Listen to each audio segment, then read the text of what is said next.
Hi, I'm David Gerard and this is Pivot to AI, coming to you daily.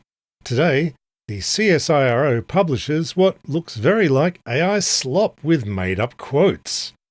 Cosmos is, or was, a popular science magazine published by CSIRO, the National Science Agency in Australia. Professor David Ho is a climate scientist at the University of Hawaii. Cosmos ran an article about removing carbon from the oceans. Professor Ho was quite surprised to find the article had a quote from him and a claim that he'd said a pile of stuff he didn't actually think, particularly when he hadn't spoken to Cosmos at all.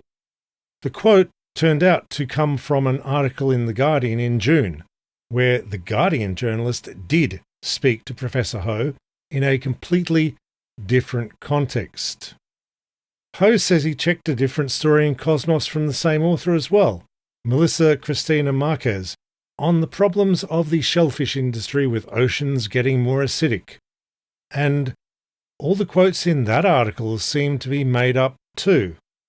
Professor Ho finally heard back from the Cosmos engagement manager that Cosmos had taken both articles down and they were investigating. We don't know for sure if the articles were literally written with a chatbot, but they both really read like it, or read like it.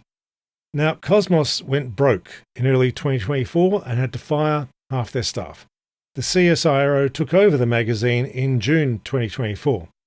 And then in August 2024, the new-look CSIRO version of Cosmos used a grant from Walkley Foundation, a journalistic foundation, to build what they called a custom AI service for the Cosmos website. It pumped out mangled articles based on work by Cosmos contributors, who were freelancers who had retained their copyright in their original articles. The ripped-off contributors were not happy. The AI article project was supposed to run until February 2025. It's not clear if these new articles are that chatbot or just a rogue contributor. Meanwhile, CSIRO announced in May that Cosmos magazine was just not sustainable and it was ceasing publication. The website would continue for the rest of the year, apparently running AI slop. Thanks for tuning in to Pivot to AI. Please do hit like, hit subscribe, leave a podcast review and tell just one other person about Pivot to AI and this episode. If you can, please do help fund Pivot's work with just $5 into the Patreon linked in the show notes. Thank you all, and bye for now.